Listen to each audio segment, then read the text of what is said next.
Well, welcome to this talk, Meet the Lindens. And today, my Linden guest on the sofa is Landon Linden, who has an interesting job description.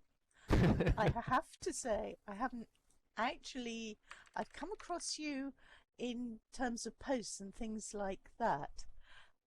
Landon is VP of Operations and Platform Engineering at Linden Lab, where he's led the transition of live operations and the production platform to support the company's new products.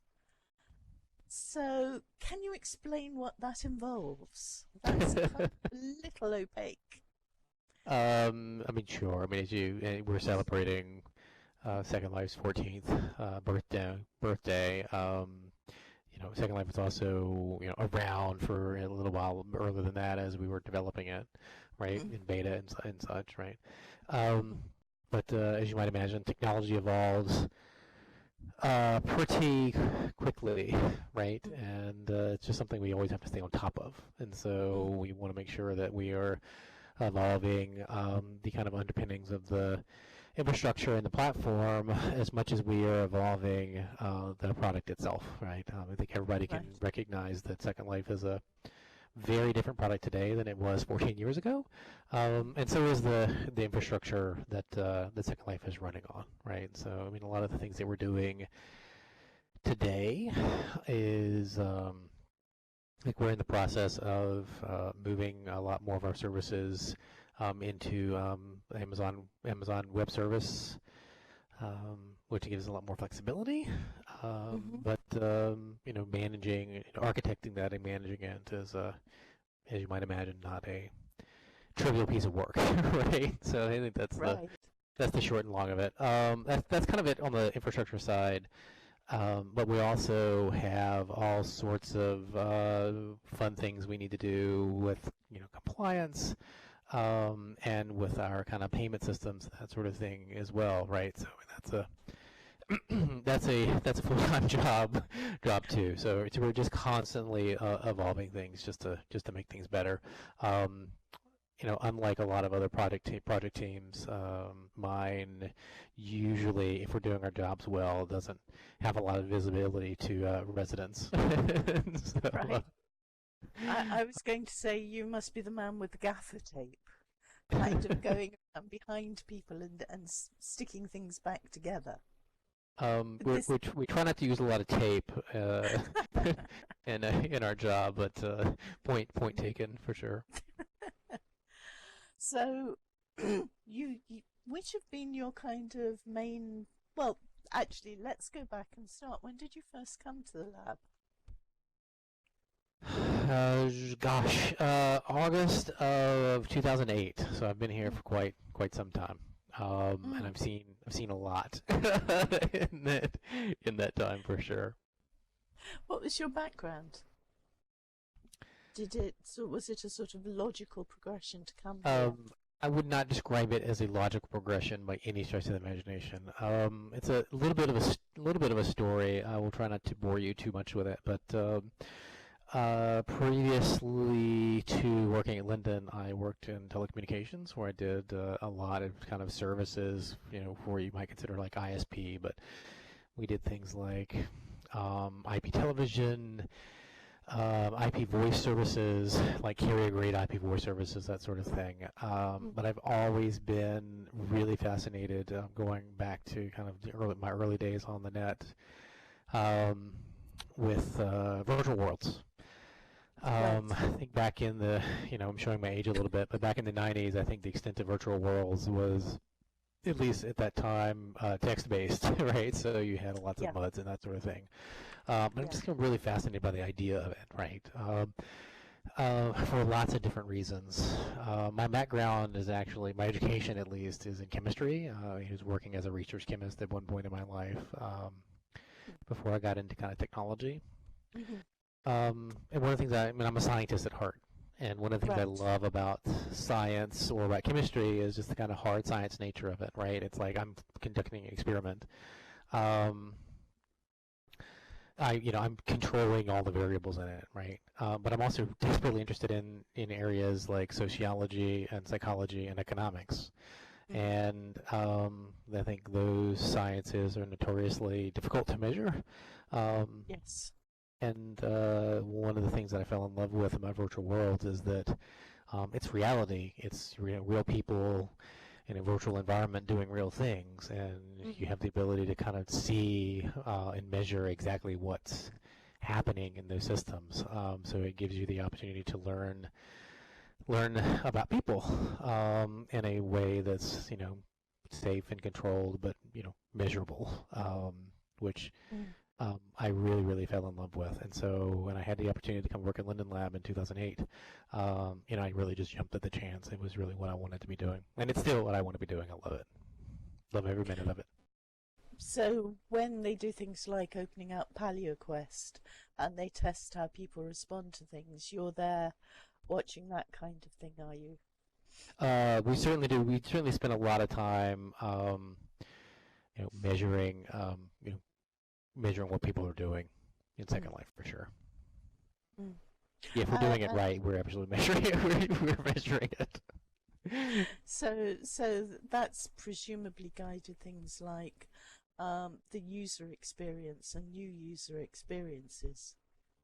Yeah, very much so. I mean, we're often conducting experiments to try to make various aspects of the um, of Second Life better for the end user, right? And so that certainly includes things like the registration experience, the kind of onboarding experience. I can certainly say that we can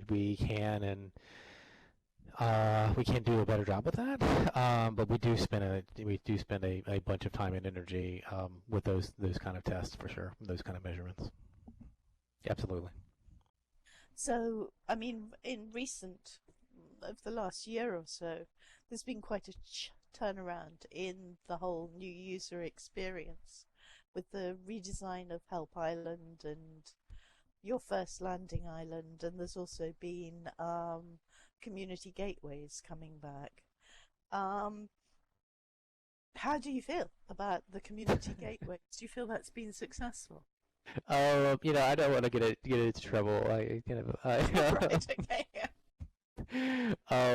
I am I'm not what you consider a pessimist by any stretch of the imagination, but I am absolutely a person who looks for ways to do better, right? And so I Right. think my natural go-to answer with any kind of question like that is, oh well, I think we can do better. No, but I think we're very pleased. Mm. I think anything we can do to strengthen the community and Second Life by you know as a follow-on is great, right? And so Yep. yes, I think we're pleased, but it is just in my nature to look at it and go, oh well, we can tweak this thing here, or we can do these things differently there. I'm someone who was absolutely delighted to see the return of the community gateways because I'd been banging for them to come back and was really sad when they went back in 2009, 2010, whenever they went. I was very sad to see them go. So I'm glad they're back. Yeah.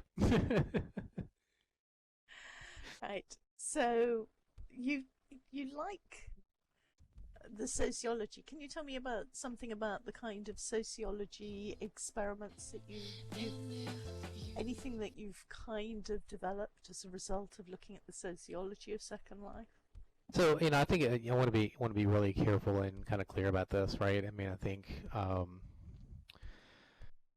we do not, in any circumstances, just conduct experiments on people. I mean, there are like crazy ethical problems with that, right? Yes. So I mean, like, Yeah. You are and not rerunning the Stanford experiment. right, exactly, right. And we certainly think about that sort of thing and give that the kind of ethics of what we do, the highest priority, right? I mean, it's important. I mean, we're working, Absolutely. you know, you know, we're working with people here, and it's important to never Mm. ever lose sight of that. But kind of maybe veering off of the kind of the sociology aspect of it, because that's kind of not where I've been focusing a lot of my energy or kind of thinking over kind of at least in recent years. But I can tell you that the economics of Second Life, which I think there will be a lot of disagreement out in the world about this, but I certainly think that economics and sociology are kind of joined at the hip, right? And so I can tell you they're working a lot with the Linden dollar and with the economy, and just to understand it. I can tell you that I learned a lot of just basic things about economics that I think would be really surprising to the world. I mean, I keep saying I don't want to scare this all over there, but at some point I would really just like to write a book about just all the stuff that that I've learned. Maybe for reasons that hopefully you can understand that I can't kind of go into a lot of detail about that, but it really Sure. it really is fascinating. Sure. Have you sort of detected trends? I was talking to Maxwell Graf earlier, and I was saying that for a long time, kind of creators have gone main store, marketplace, and this has been where they put their products. But recently, I've been seeing products coming back, and people putting kind of outlier stores, having smaller stores in places where they think there'll be traffic to drive people to their brand. And I'd be interested to know if you've sort of seen that trend too on a more macro scale. I mean, all my stuff is really anecdotal. You can probably see it more as a micro or macro economic thing. So I probably can't comment too much on those sorts of trends. It's not. I don't think it's really something that I've looked into or done kind of a lot of digging into. I think I can probably speak a little bit more to some of the kind of macro trends that we're seeing. I would say that we've seen a considerable strengthening in the Second Life economy in the last 6 months or so. I think really, really happy about that, and I would attribute to a couple of things, but I think with the release of Bento has really spurred a lot of economic activity. I can certainly speak to, and hopefully it doesn't come as any surprise, but a lot of the work that's been happening along with Bento heads and with mesh bodies and the kind of the kind of outfits and clothes that go along with that has really really made things start moving pretty quickly in the economy, right? So, and again, I think those are typically the things that I look at, but it's makes me feel great to know that I mean, as you might imagine, we put a huge amount of effort into Bento, and we got it out, and I just could not be happier about it. But I think it's one thing for us to go, oh, okay, we did this thing, and it's great, and it certainly is, adding a lot of richness and complexity to avatars. But it's another to kind of see it in the numbers. Do you know what I mean? And so, it feels great to have done it, but it also feels pretty good to understand that it's something that people are really, really enjoying. I've always thought when mesh was first introduced that there was a kind of dialogue that went on between users and the lab, and you brought out mesh, and it was kind of for things like furniture and vehicles and so forth, and people promptly started making clothes and hair and then complaining they didn't fit. And it was like, but we never meant you to do that. And it was like, don't care. It looks better. We want this. Now fix it.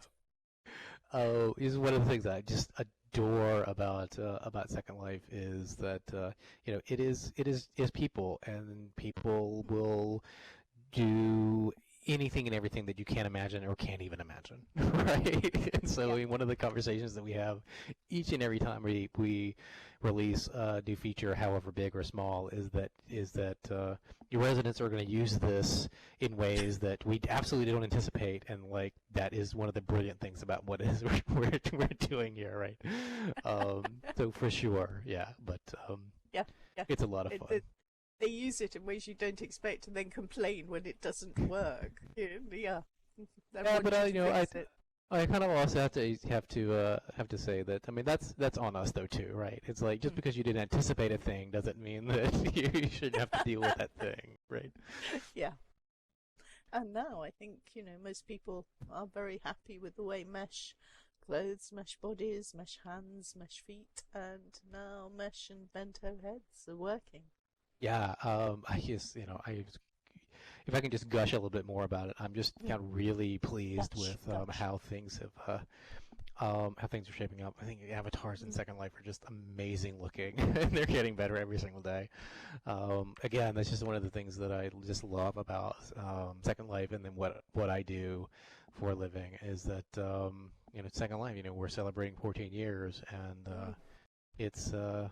it's something new every single day, right? Yes. Which I can't say that about a lot of the other things in my life, right? Yeah. And every day, and yeah, so often I come in, I go and see something, and I'm just completely gobsmacked by Oh yeah. what people are doing. I'm not sure if that's an American expression, but it's very much a British one, gobsmacked. I know what you mean. I've used it. I've used it more than once. And probably about Second Life too.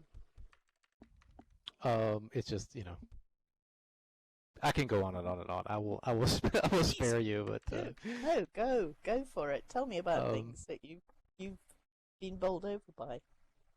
um, oh gosh, I will not kind of go off into stories about that, but but just just the richness of what people are doing, right? I mean, I can go all the way back to things like um, you know, um, gosh, I lost my train of thought. Things that people have Like been doing. breedables, and like I would never have Yeah. imagined that breedables would have been a thing in Second No. Life, and yet it's something that people derived a lot of joy from. Mm.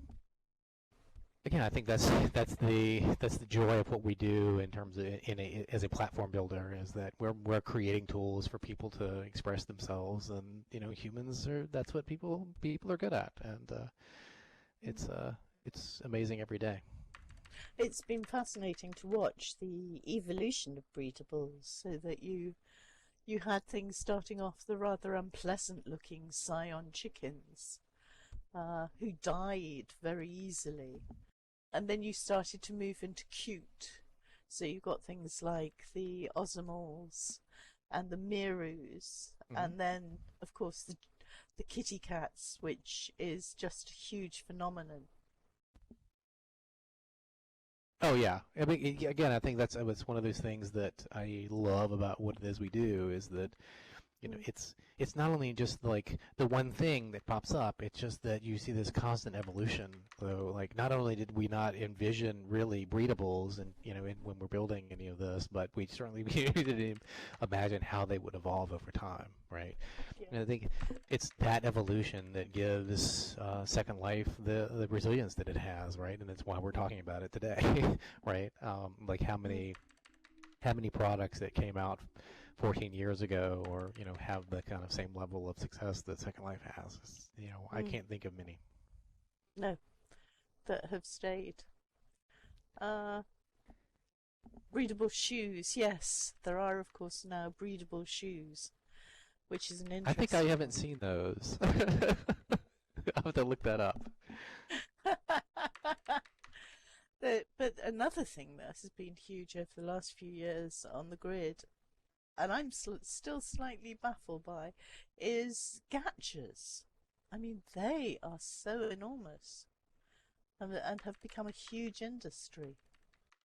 And not just the gachas like the arcade, but then you've got the yard sales, the secondary market Sure. in gachas, and it's just incredible. Oh, for sure, for sure. What else? What can I So, answer for you? so where do you see it going? What do you think is coming up in the future that you can share with us? I don't want you Um, to tell any secrets, but yeah. yeah, I'm like I'm a nightmare for most for most like PR types. Sorry, Ziola. So, in this particular case, I'm gonna do my level best to kind of keep my mouth shut about things that I don't know too much or shouldn't be talking about. Um, Is there anything you can talk about though? yeah, I mean, I can certainly talk about things that we're doing on the infrastructure side. I mean, I think I'm comfortable. I'm comfortable doing that, right? Um, yeah, so I mean, as I mentioned, we're in the process of moving a lot of our services into AWS for a cloud service provider. We are, I would describe us as being pioneers of using cloud services. We were using Amazon storage service S3 really early on. I mean, we were one of their, we were one of Amazon's, larger customers really, really early on, before I even came to work at Linden, in fact. And we've kind of always kind of kept an eye out for that sort of thing. But we're in the process of kind of overhauling our kind of infrastructure to take advantage of the cloud. We're using, I don't know how closely people follow this sort of thing, but we're moving to a container model that will make things a lot easier to test and a lot easier to deploy. So we should be able to do things a lot more quickly, which Right. makes me really, really happy. And we can take advantage of a lot more of the flexibility that cloud services provide, so we can spin services up and down really at a moment's notice, versus just having these things in a data center, which we can do in a data center, but only to a certain extent, because we have to buy physical hardware to be able to do that sort of thing, right? So Right. I think we have done a really good job about maximizing our flexibility in the data center with our physical hardware, but we have a lot more opportunity to take advantage of that once we're operating in a cloud provider as well. Okay. I'm going to be completely dumb blonde here. How do cloud services work? Because I assume that I mean, they need a physical location somewhere that gets onto it. So what makes a cloud service different? It's not using data farms.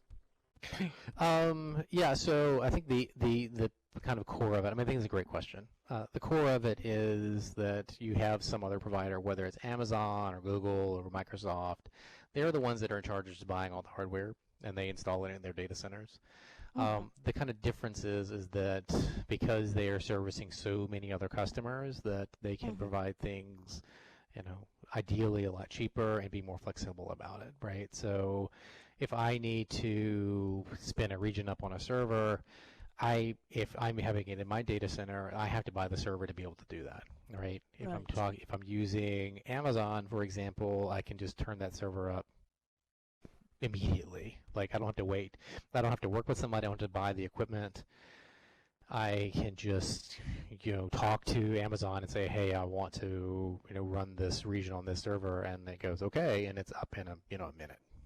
Like, literally a minute. It might be a little bit longer than that, but not much, right? Right. That's the I'm kind going of to key difference. I'm going to ask a really naughty question. May not want to answer, which is, does this represent a cost saving as well?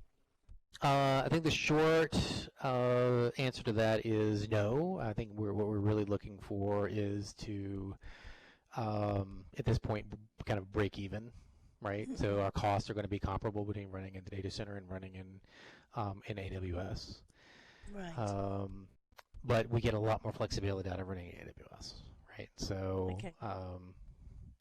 yeah, and I mean, I think the trends are such that they will get cheaper, but I really look at it more as we can do more with the money that we have for infrastructure, if that makes any sense at Right. all. Yes. Right. So that we're not going to see the cost of land falling dramatically because moving to the cloud is so cheap or anything I like that. I am not going to comment on the on the price plan. That's not something. In all honesty, I mean, it's not something that I have a lot of. The pricing of our products is not something I have personally have a lot of say in, right? But what I can say is that I am always cost is a factor, and that's something that my team does tightly control, right? But I'm not entering into any kind of like massive cost cutting measures. I'm really just looking more to be able to do more with the money that we spend on our infrastructure. Right, so you're Did I going dodge your question? You dodged my question. Hang on, is my mic back on?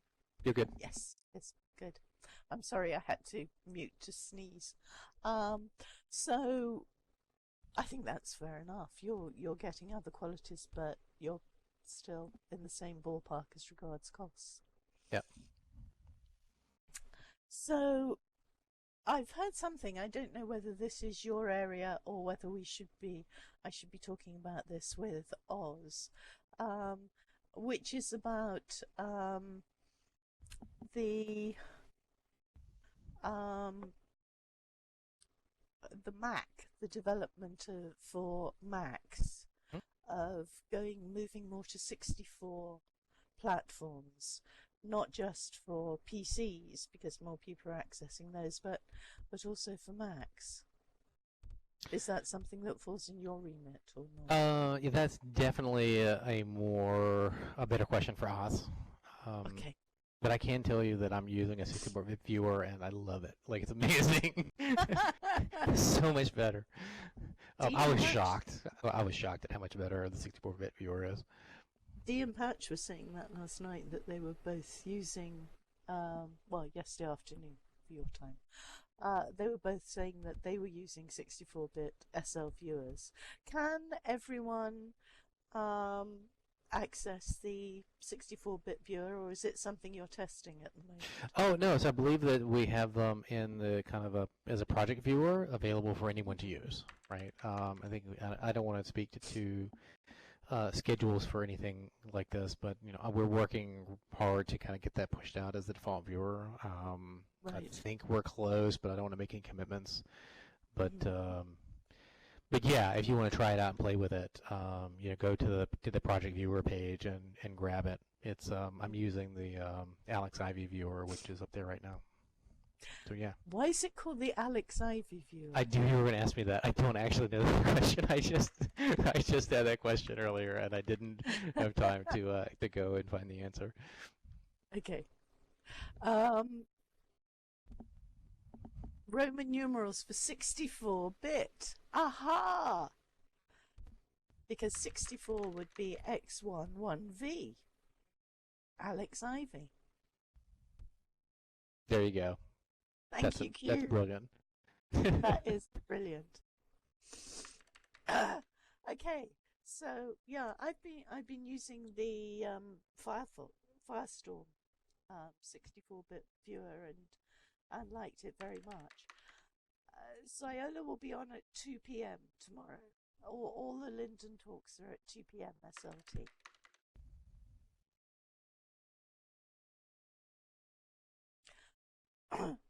Okay, so we've talked about a bit about what is, coming up, like the 64-bit viewers coming on. What about what you would like to see? What sort of things, maybe that the lab isn't working on, but you would love to see Resident do? You're really gonna get me in trouble, aren't you? Not with Xiola standing there shouting no. I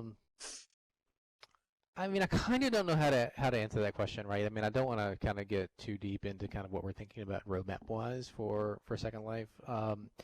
Although, I'm really thrilled with a lot of them, a lot of the stuff that we're doing. I kind of don't feel it's my place to kind of talk too much about it.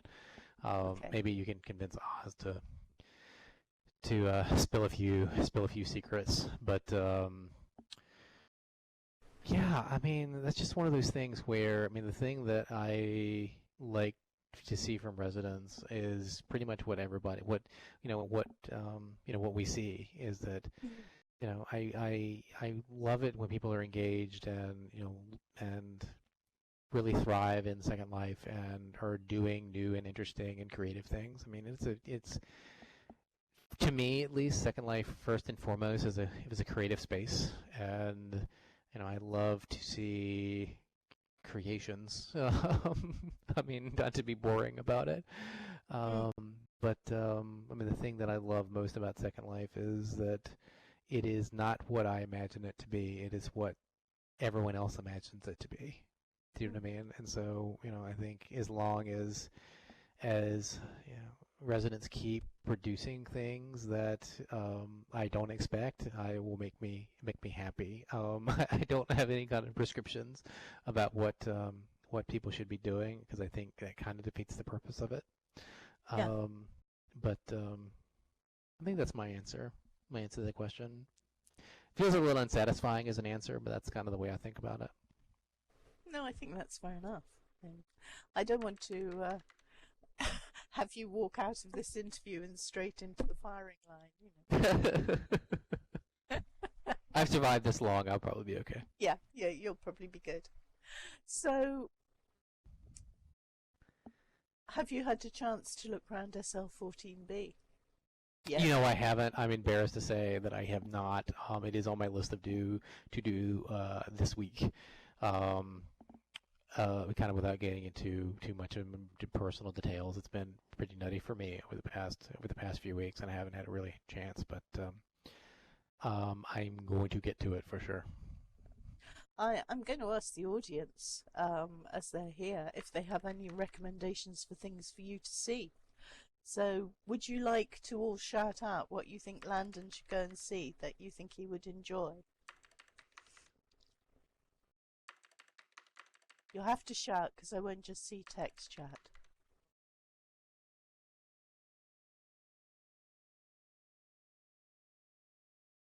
Cassini Orbiter. There is... Oh, wow.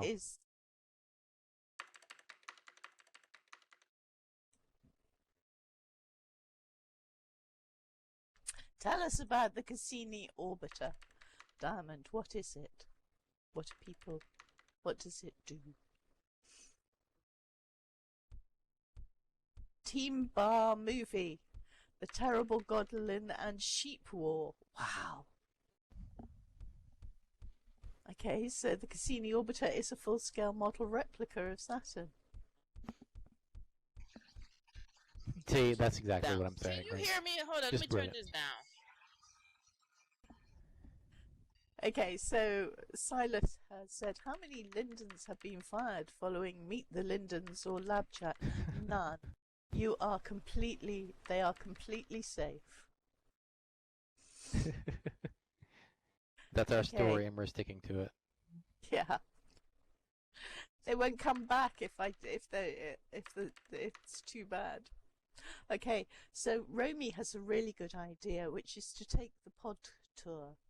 Yavanna Khan Fair every year does these amazing pod tours that go all around the region and all around the regions, and the pods change. They will start off as little pod cars, but they will become submersibles, boats, balloons, all sorts of things. And they are, I mean, if you do the pod tours, there are usually 2. And when you take them, they show you everything, and you can kind of hop off when you get to something that is really wow. And then you can jump back on. Very cool. She does them on the mainland too, and I've taken some of hers on the mainland, which shows some wonderful stuff. Okay, so we've also had some cool coaster rides, and Loki Elliott, I am sure, has done the stuff inside his head, which is awesome. Loki's stuff is always worth going and seeing. And roller coasters, Globe Theatre, 1920s Berlin.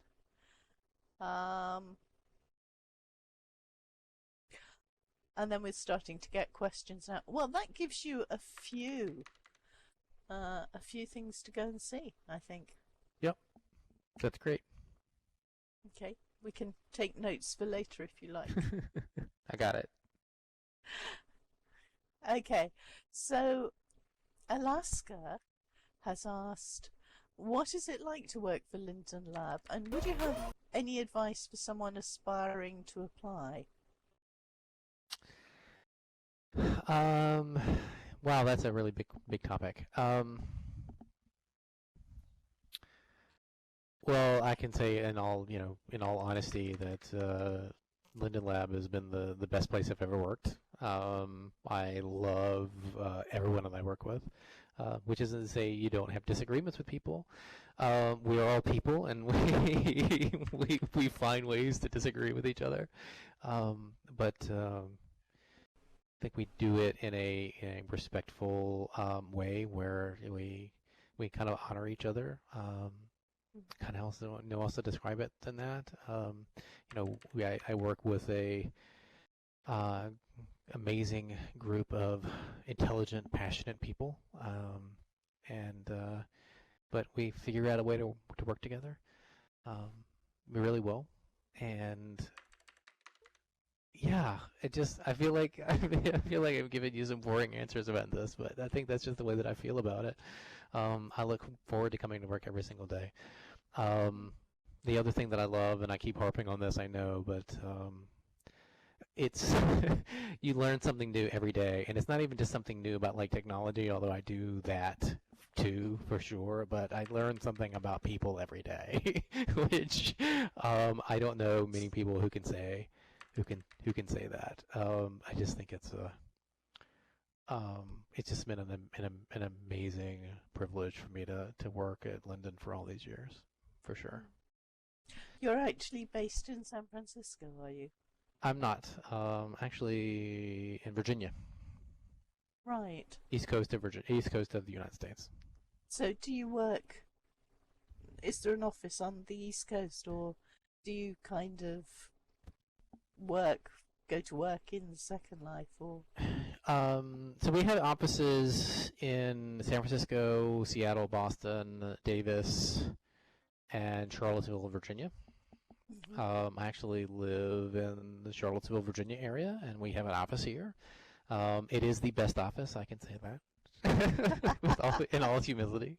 But we have people that work all over, right? We have what we call moon labbers, and they're people that work almost exclusively out of their home. And they're all over the place. But what was your question? I think I missed your question. I was just asking where you were based. Yeah.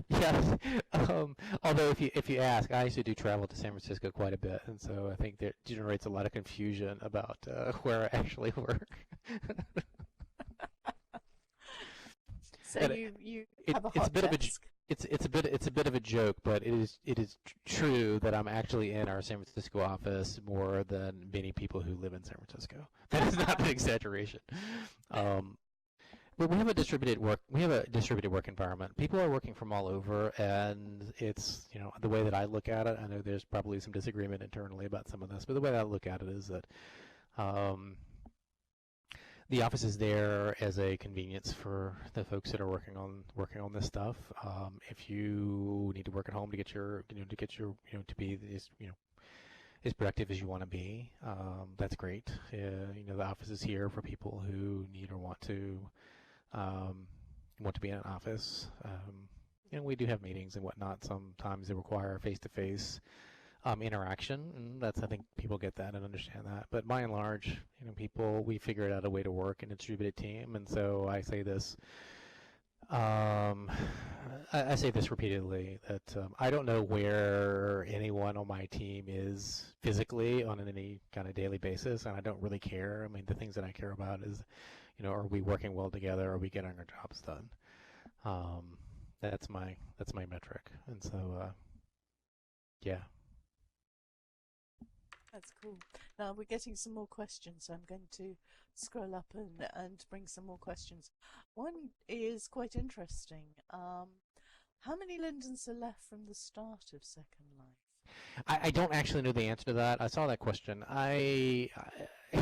Because it's one of those things too where I don't really think about like I think it's tenure is not necessarily something that we care a lot about. It's really about how we're doing, right? And so I think I can show love and respect for people that have been working here for 3 months as equally as much as the people that have been here since long before I ever walked in the door, right?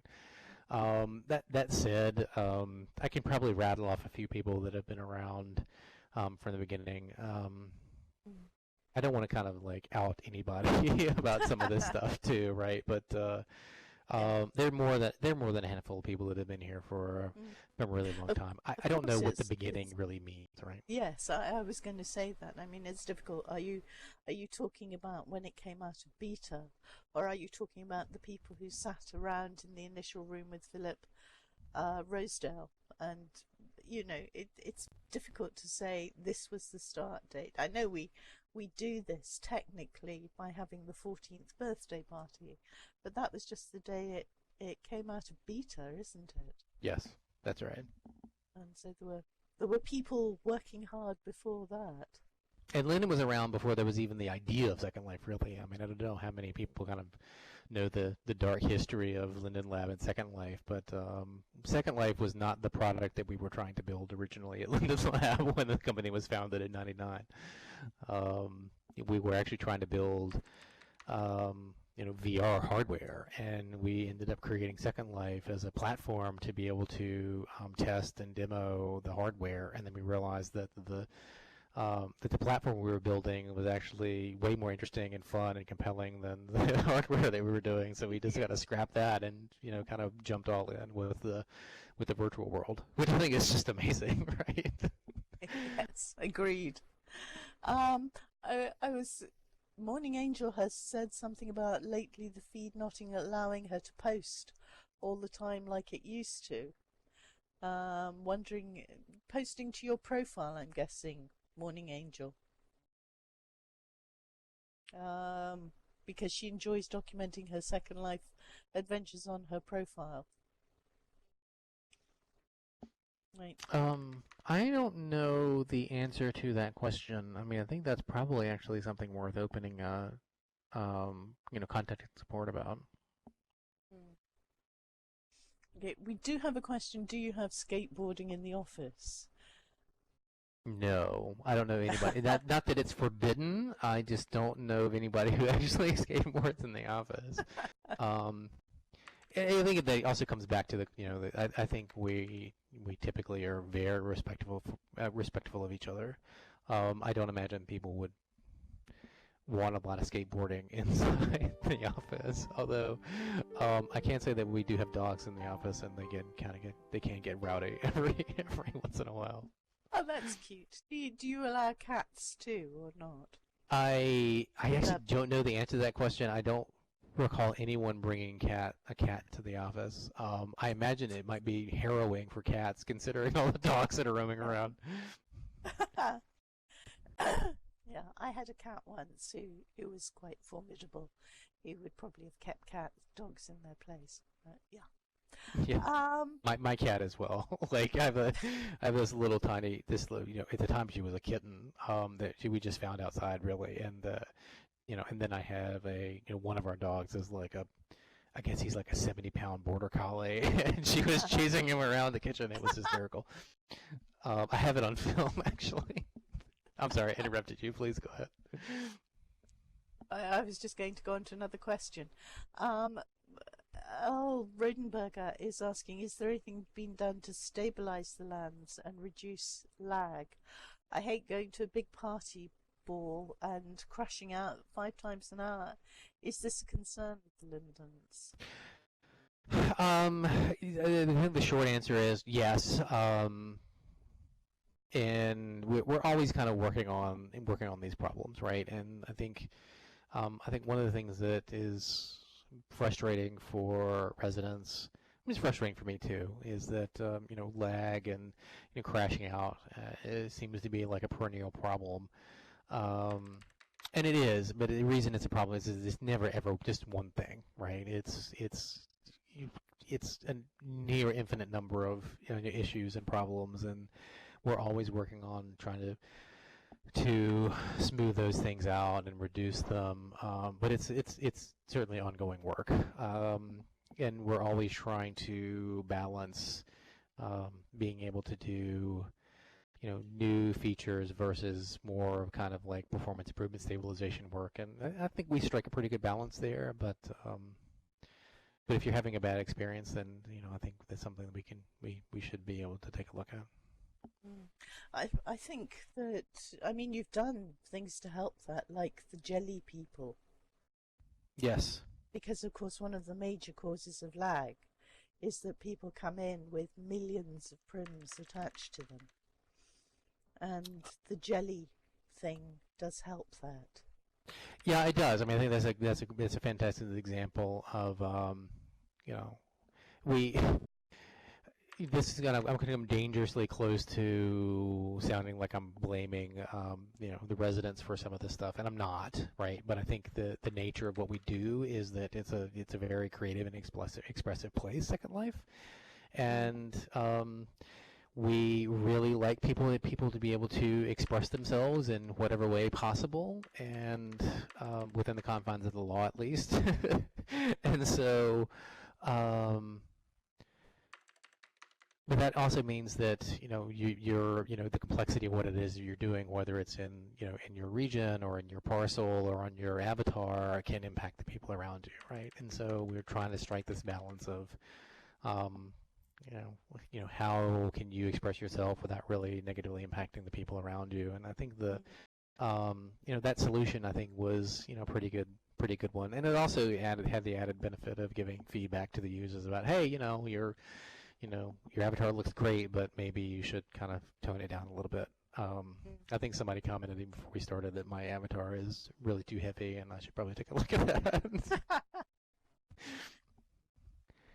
Well, I've got mine up right up at the moment. I can tell you at which point I lose you if you like. Although I'm sure the audience could probably tell you too. Okay, so we had another question from Eric Mondrian. Can you talk about the new WinLife extension project? Anything you can say about timeline, features, etc.? I think I should leave that to Oz. He'd do a much better job of talking about that than I would. Okay. Oz's question list is growing by today. Yeah, so also Oz and I switched, and it was ostensibly, well, no, officially, strictly speaking, it was because my anniversary is tomorrow, and I had plans to take my spouse out to dinner. But it's also really convenient that I come before Oz, so I can pass off some of the stuff to him. Yes. Okay. So.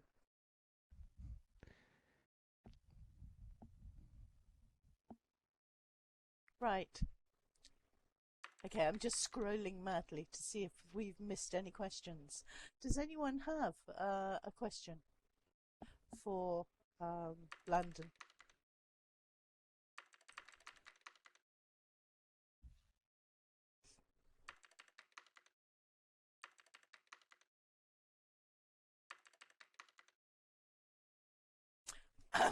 Yes, interesting.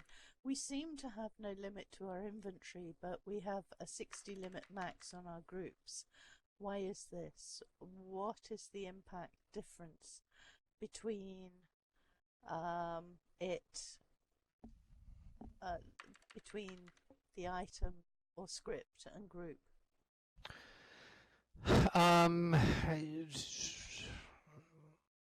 I'm tempted to kick this to Oz too, but I can try to answer it.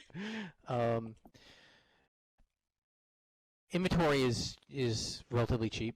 You're talking about a very small amount of storage when you have something sitting in your inventory, and probably more importantly in the context of this question is that the inventory doesn't necessarily have to interact with the other pieces of inventory, right? So like you can pretty much just add anything in your inventory without bound, and without the kind of UI problems notwithstanding, that doesn't really have a negative impact on your experience, and it certainly doesn't negatively impact anyone else, right?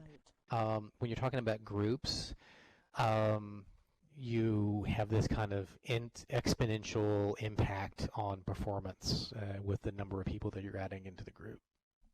If that makes sense. There's also the fact that whenever you cross a sim boundary, I think that all the group information has to come through really quickly. True. I think that's the kind of short and long of it. I mean, it has an impact on you, and it has an impact on the people around you. It's region boundary. Sorry, Ziola. Someone was telling me that it can be 7 seconds to load when you actually cross a region boundary. That it can affect something for as long as 7 seconds. I actually think we do a remarkable job of crossing region boundaries. I can tell you just the immense amount of data that has to be passed when you jump from one region to another, and it works flawlessly. I would dare say seamlessly most of the time. And I wish I could take credit for that, but it was most of that work was done even before I came here. But we've certainly done what we can to improve it over the years. And it is awesome. Silas wonders what a Linden gives their spouse for their anniversary. A bear?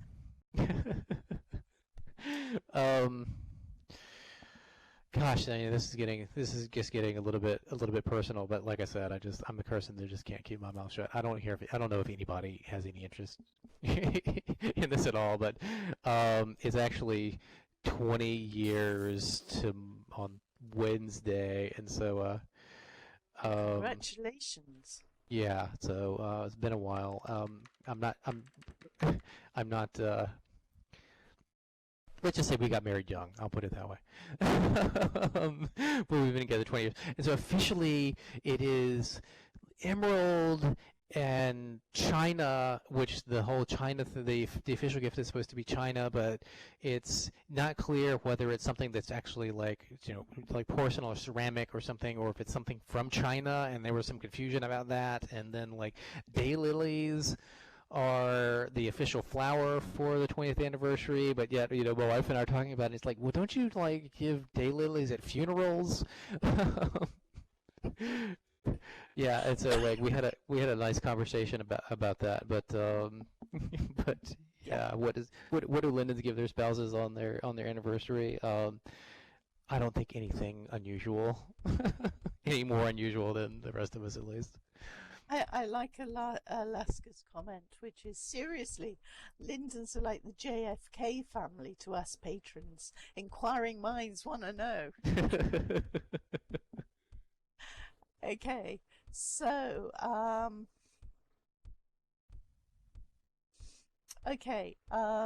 Joe, I'm presuming Joe Yardley, mentioned on Twitter the other day an idea she had for reducing lag in major events, allowing the viewer to only render objects in the region you're in. Is this something that might be feasible in the pipeline? I think I'm going to pass that off to Oz as well. My gut reaction is that it wouldn't make that big of a difference. But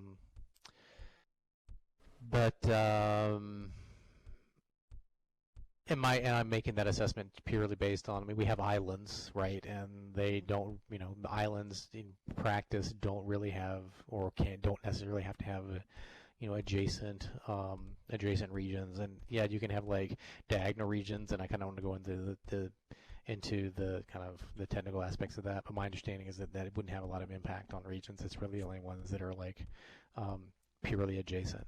And so my gut says that it would make a big difference, but Oz would actually have a much more thorough answer to that question than I would. And I could just be totally wrong, for that matter.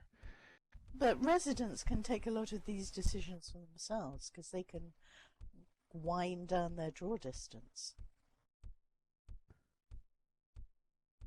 so that they're not seeing the contiguous region unless they go very close to it. I'm going to say, go with Cube's question. What is the number one contributor to lag, and will improved server hardware improve Second Life? So we're always kind of beefing up the kind of hardware that we're using. I can tell you that the hardware is not a big factor at all in terms of lag. And this is going to be a really unsatisfying answer, but I can tell you that in my experience, the single greatest contributor to lag is the network between you and wherever the server is. And so, if you are, physically far away from the server, you're going to have a much more laggy experience, right? So people in South America, so like most of our equipment, in fact, I would dare say all of our equipment is in North America, and on the west coast of North America at that, right? And so if you are in South America, you're going to have you're going to have much more lag than somebody that's sitting in, let's say, Seattle, Washington. Likewise, people that are in the kind of in Europe or in Africa are going to have a much more laggy experience than people in North America. Does cloud make any difference to that? So this is where I'm really going to get into trouble, because I don't want to come out here and make a bunch of promises, because the things that I'm talking about are things that would take probably years to be able to do this. But one of the things that I absolutely have in the back of my mind is that once we kind of get Second Life fully functioning on cloud services, there is the possibility, and I will stress possibility, but there's the possibility that we can co-locate regions more easily in other parts of the world, in like South America or in Europe or in East Asia, right? Australia. And that would make the experiences for the people that are in those areas, in those regions, a lot better. The flip side is that if I'm moving the simulation closer to you and further away from somebody else, you're making the lag worse for someone else. We actually did some experiments with this, or just did some analysis really several years ago regarding this, and what we saw was not a lot of geographic affinity for regions, right? It's like one of the amazing things about Second Life is that people from all over the world come together and talk and get to know each other and chat, right? Just experience Second Life together. And there's not a lot of geographic affinity, right? And so there are a few notable exceptions to that, right? And I think language is one of those things, right? So you'll have I think one of the exceptions to that is people who speak Portuguese, and they tend to almost exclusively come from Brazil, right? Yeah. And so we can say that if you have a region that caters to or is attractive to Portuguese speakers, then we would probably want to co-locate some of that, or co-locate that region in Brazil, right? This is just really stuff that we're thinking about. There's no hard plan to do any of this. I think we've got a lot of work to do before we can even consider doing something like that, but I've absolutely got that in the back of my mind. That's awesome. Well, questions seem to be dying away a little, and we are now at the top of the hour, so I'm going to see if there are any last questions people want to ask Landon. And there's another question. Maybe we'll make this the last one because I kind of need to run. Okay. Wolf Baginski has said there's some research being done on using internet ping times to locate servers, and the UK turns out to have a weird network. I think that's more of a statement. This is.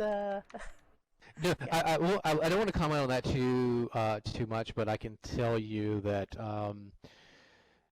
I agree. I think we've seen some network weirdness in the UK over the years. Yeah. But yeah, I'll leave it at that. Yeah, I'm not surprised. Okay, two quick questions then. First of all, would Linden Labs ever consider adding any of the reliable language translators back into the viewer someday? And Dark Tiger has asked this a couple of times. How many Lindens are there? Yeah, I don't think I should comment on the number of Lindens. I don't know if that's something we disclose. Like, I honestly don't care, but I don't know if I'm actually supposed to talk about it, so I'm just not going to answer the question. I'm sorry. But Can we drive on the left, CB? Can we drive on the left? As far as adding a language translator back into Second Life, for what it's worth, I've actually looked into some of that. I mean, we're doing, there's just some amazing tools that are coming available now using AI and machine learning, and like I'm really interested in doing some things along those lines. That said, no promises, no commitments. I don't control the product direction, so like I'm looking into it just out of like more or less professional curiosity and not something that I'm actually planning on implementing. But I think to answer your question, try to answer your question as best I can. I think it's getting easier and easier to put translation and like text-to-speech and speech-to-text services into your products, and I would hope that we get back to doing some of that, but no promises and no commitments, and I don't control it anyway. So I can go up there and be like, we absolutely need to do this, and like, I don't make that call.